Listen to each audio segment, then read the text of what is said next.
Today we are going to discuss fire, friend and foe. Let us start with comprehension check. Question number 1. Mark the correct answer in each of the following. Early man was frightened of. अब comprehension check में हम लोग questions discuss कर रहे हैं. पहला question, mark the correct answer in each of the following. नीचे लिखे हुए स्टेटमेंट्स में से करेक्ट को आपने मार्क करना है. Early man was frightened of. जो अर्ली मैन था, आदि मानव था, वो किससे डरता था? बी है the damage caused by them. C fire. तो आंसर इसमें आएगा लाइटनिंग एंड वोल्केनोस. जो आदि मानव था वो इससे लाइटनिंग से और वोल्केनोस से डरता था. वोल्केनोस ज्वालामुखी और लाइटनिंग होती है आकाशीय बिजली. Second is fire is energy. Fire is heat and light. और सी है fire is the result of a chemical reaction. तो इसका जो ऑप्शन है वो सी आंसर आएगा. Fire is the result of A chemical reaction. जो आग है वो केमिकल रिएक्शन, रासायनिक प्रतिक्रिया का परिणाम होती है. Question number 2. From the boxes given below choose the one with the correct order of the following sentences. नीचे लिखे सेंटेंसेस को करेक्ट ऑर्डर में अरेंज करना है. तो करेक्ट ऑर्डर में इसको अरेंज करेंगे. First sentence is that is fire. A chemical reaction takes place. Energy in the form of heat and light is released. Oxygen combines with carbon and hydrogen. तो पहले जो sentence आएगा वो आएगा oxygen combines with carbon and hydrogen. उसके बाद sentence number 2 आएगा a chemical reaction takes place. Then तीसरा sentence energy in the form of heat and light is released. और उसके बाद फर्स्ट आएगा दैट इज फायर. तो इस प्रकार से हम इसको अरेंज करके लिखेंगे. Next question is working with language. Textual questions में क्वेश्चन नंबर 1 देखिए. Read the following sentences. To burn paper और a piece of wood we heat it before it catches fire. We generally do it with a lighted match. Every fuel has a particular temperature at which it burns. Dear students, in sentences को आप ध्यान से देखिए. Italics words जो हैं वो verbs हैं. The verbs in italics वो simple present tense को show करते हैं. जब हम simple present tense का प्रयोग करते हैं, when we use it, we are not thinking only about the present. We use it to say that something happens all the time or repeatedly, or that something is true and in general. तो जब भी हम simple present tense की हम बात करते हैं तो हम न केवल प्रेजेंट की बात करते हैं बल्कि उस तरह की घटनाओं की बात भी करते हैं जो घटती ही रहती हैं और ट्रू इन जनरल सेंस यानी कि सामान्य रूप से सत्य होती हैं. Question is find 10 examples of verbs in the simple present tense in the text. इस टेक्स्ट में फायर, फ्रेंड एंड फो में से आपने 10 एग्जांपल्स देने हैं जो सिंपल प्रेजेंट टेंस को दर्शाते हो. तो यहाँ देखिए आप. First of all combines word हो सकता है. टेक्स प्लेस हो सकता है. Catches fire, catches heat, do it, gets, begins, stops, blow, bursts, comes. These are some verbs which show simple present tense. Dear students, as you know that simple present tense is subject, first form of verb S E S plus object. Subject के साथ first form लगाएंगे और S या E S का प्रयोग तब करेंगे जब यहाँ पे सब्जेक्ट जो है आपका थर्ड पर्सन हो, सिंगुलर हो. वी यूज एस और E S with subject when it is third person singular. He, she, it और any name. You can make sentences with the help of this structure. Okay. Now question number 2. Fill in the blanks with sentences below with words from the box. You may use a word more than once. Question 1. Gandhiji's life was devoted to the dash of justice and fair play. Devoted to का अर्थ होता है, meaning है गहरा लगाव होना, श्रद्धा होना. गांधी जी की श्रद्धा किसके प्रति थी? जस्टिस और फेयर प्ले के. तो यहाँ पे कॉज आएगा. कॉज ऑफ के कार्य के लिए, के कारण. Second sentence. Have you insured your house against fire. क्या आपने अपना घर जो है इंश्योर करवा रखा है फायर के अगेंस्ट. फायर के कभी फायर ना हो जाए, कभी आग ना लग जाए, इस तरह से इंश्योरेंस आपने करवा रखा है या नहीं करवा रखा है. ये आप फायर आएगा answer. Diamond is nothing but carbon in pure form. जो डायमंड होता है वो कार्बन की प्योर फॉर्म, शुद्ध फॉर्म होती है. Fourth sentence. If you put too much coal on the fire at once you will smother it. बढ़ाना, smother होता है बढ़ाना किस चीज को, तो यहाँ स्मोदर आएगा. Fifth sentence is smoking is said to be the main dash of heart disease. Main cause, कारण. जो स्मोकिंग होती है, धूम्रपान, वो हार्ट डिजीज के लिए एक कारण बन सकती है.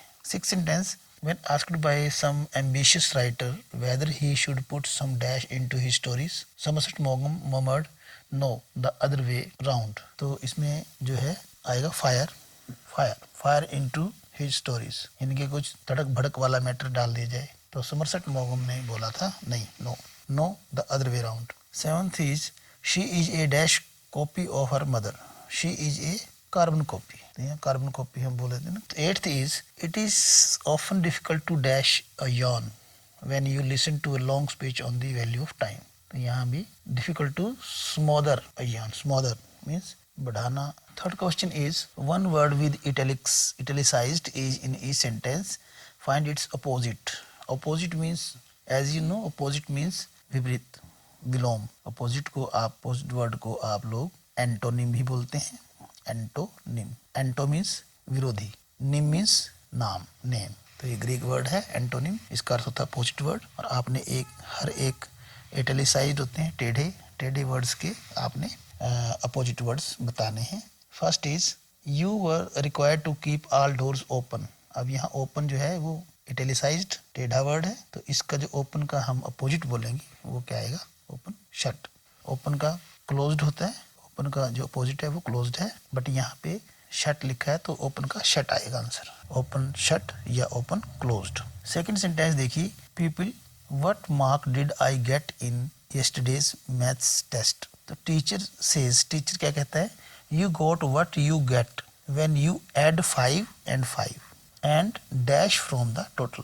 ऐड, अब ऐड जो है वो इसका आपने अपोजिट बताना है। ऐड होता है जोड़ना, तो इसका जो अपोजिट वर्ड है वो आएगा सबट्रैक्ट, घटाना, subtract.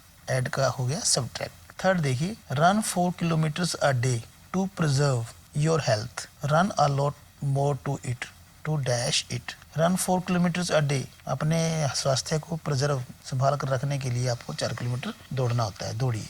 Run a lot more to dash, और इसका जो अपोजिट वर्ड बनेगा वो डिस्ट्रॉय होता है, डिस्ट्रॉय खत्म करना, विनष्ट करना। तो यहाँ आपका इसका प्रिजर्व का जो अपोजिट है वो डिस्ट्रॉय है, डिस्ट्रॉय।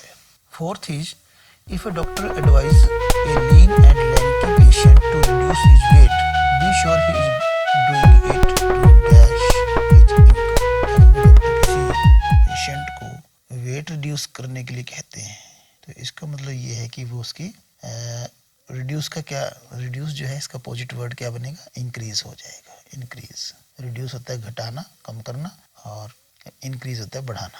रिड्यूस कम करना, इंक्रीज बढ़ाना। 5 सेंटेंस देखिए, the world is too much with us, late and soon, getting and dash, we lay waste our powers. तो यहाँ गेटिंग के साथ जिसका अपोजिट वर्ड आएगा गेटिंग एंड स्पेंडिंग, प्राप्त करना, खर्च करना। So these are some opposite words from your book. Open, shut, add, subtract, preserve, destroy, reduce, increase, getting, spending. Dear students, these are some textual questions from the lesson Fire, Friend and Foe. Let us see some questions on quiz from this lesson. Question number 1. What is a fire? A result of a chemical reaction, a mechanical reaction, a natural reaction or all of the above. तो इसमें जो आपका answer आएगा वो आएगा a chemical reaction. Question number 2. What is needed to make fire? आग बनने के लिए किस किस की आवश्यकता पड़ती है? Fuel, ऑक्सीजन, हीट और ऑल ऑफ द अबव, इन सब की। तो इसका all of the above answer आएगा, इन सब की आवश्यकता पड़ती है, फ्यूल की भी पड़ती है, ईंधन की, ऑक्सीजन की, हीट आदि की। Question number 3. Temperature at which something begins to burn is called. एक टेम्परेचर जिस पे कोई वस्तु जलना शुरू हो जाती है उसको क्या बोलते हैं हम लोग? Flash point, heat point, main point, fuel point. तो इसको हम बोलते हैं फ्लैश पॉइंट। तो फ्लैश पॉइंट आपका आंसर है। Question number 4. What is the quality of fire? आग की क्वालिटीज क्या होती हैं? It is a good servant, it is a bad master, it is useful when it is kept in control, all of the above. तो इसमें सारी qualities होती हैं, तो इसमें हमारा आंसर आएगा ऑल ऑफ द अबव। ये गुड सर्वेंट होता है, बैड मास्टर होता है और यूजफुल होता है जिसमें कंट्रोल में होता है, अदरवाइज नुकसान करता है। तो हम इसमें सारी क्वालिटीज आएंगी all of the above. Question number 5. What is the use of fire? Use क्या है इसका? We use it to cook our food, we warm our homes in winter, we generate electricity with it, all of the above. तो इसमें हम all of the above सारे इसके use होते हैं, तो आंसर हमारा आएगा all of the above. Question number 6. How many things are needed to make a fire? कितनी वस्तुएं, कितनी चीजें चाहिए आग बनने के लिए, आग जलाने के लिए? तो हमें 3 चीजें चाहिए, ठीक है। तो यहाँ पे 2, 3, 4, 5 लिखा है, तो 3 आंसर आएगा आपका। Question number 7. Which gas is most helpful in burning? कौन सी गैस जो है जलने में सहायक होती है, बताइए। तो A oxygen, carbon dioxide, both A and B, और नाइट्रोजन। तो आंसर हमारा है ऑक्सीजन आएगा। Which gas use to extinguish fire? तो फायर को एक्सटिंग्विश मतलब खत्म करना। आग को बुझाने के लिए किस गैस का प्रयोग किया जा सकता है? तो ऑक्सीजन तो जलाने के काम आती है, तो इसलिए ऑक्सीजन आंसर इसका नहीं होगा। Carbon dioxide, both A and B, या नाइट्रोजन, तो इसमें जो आंसर आपका है कार्बन डाइऑक्साइड आएगा। तो कार्बन डाइऑक्साइड जो गैस है वो आग को रोकने के लिए, बुझाने के लिए प्रयोग की जा सकती है, और जलाने के लिए ऑक्सीजन का प्रयोग होता है। इसलिए आग को रोकना है, बुझाना है, तो आप एक्सटिंग्विश करना है उसको, तो आपने कार्बन डाइऑक्साइड गैस का प्रयोग करना है। Question number 9, what is the best thing to fight an electricity fire? बिजली से कोई आग लगती है तो उससे को रोकने का सबसे अच्छा क्या उपाय हो सकता है? Spray of water? नहीं। Wet blanket? No. Carbon dioxide extinguisher? और ऑल ऑफ द अबव? तो इसमें कार्बन डाइऑक्साइड एक्सटिंग्विशर जो है वो सबसे बेस्ट उपाय हो सकता है जब बिजली से कोई आग लगती है। तो आंसर आपका आएगा carbon dioxide extinguisher. Question number 10, what method is used to put out fire? आग को बुझाने का, पुट आउट फायर मतलब आग को बुझाने का सबसे अच्छा क्या मेथड हो सकता है? Stop the supply of fuel, prevent oxygen from reaching to fuel, remove the heat, all of the above. तो ये इसमें तीनों चीजें आपको करनी पड़ेंगी। Stop the supply of fuel, ईंधन की जो उसकी सप्लाई बंद करेंगे, ऑक्सीजन को रोकेंगे वहां जाने से, और हीट को रोकेंगे। तो इसका अर्थ ये कि ऑल ऑफ द अबव सभी चीजें इसमें जरूरी होती हैं आग को बंद बुझाने के लिए। What do fire fighters do? Fire fighters क्या करते हैं? They cut off electricity supply, they knock down dangerous walls, they spray water और other things to bring fire under control. वो इलेक्ट्रिसिटी का सप्लाई को बंद करते हैं, वो डेंजरस वॉल्स को नॉक डाउन कर देते हैं, और वहाँ पे आवश्यकता अनुसार वाटर स्प्रे करते हैं, ये अन्य वस्तुएं उस पर डालते हैं ताकि इसको कंट्रोल किया जा सके। तो इसमें सारी चीजें करते हैं फायर फाइटर्स। तो इसमें हमारा आंसर जो है ऑल ऑफ द अबव आएगा। So students, this is all about quiz and textual questions of this lesson, and I hope that you have enjoyed it very much. Thank you very much.